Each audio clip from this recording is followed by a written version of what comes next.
England বনাম Croatia, উত্তেজনায় ঠাসা এক রোমাঞ্চকর লড়াই। প্রথমার্ধের একেবারে শেষ মুহূর্ত।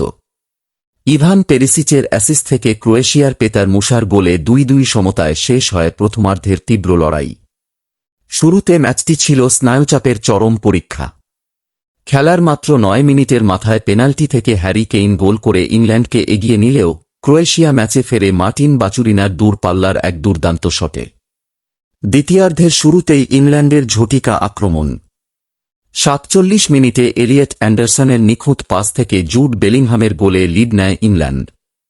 এরপর শুরু হয় ক্রোয়েট গোলরক্ষক ডোমিনিক লিভাকোভিচ বনাম ইংল্যান্ডের ফরওয়ার্ডদের একপাক্ষিক লড়াই।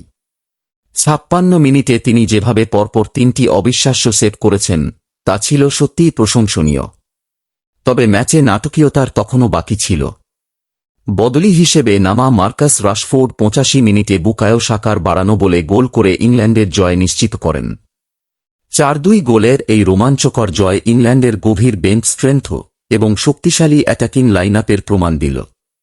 ম্যাচে ইংল্যান্ডের ফায়ার পাওয়ারের সামনে ক্রোয়েশিয়ার রক্ষণভাগ শেষ পর্যন্ত অসহায় হয়ে পড়েছিল।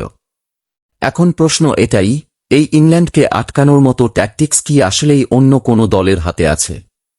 ফুটবলের এমন সব দারুণ আপডেট পেতে আমাদের সাথেই থাকুন।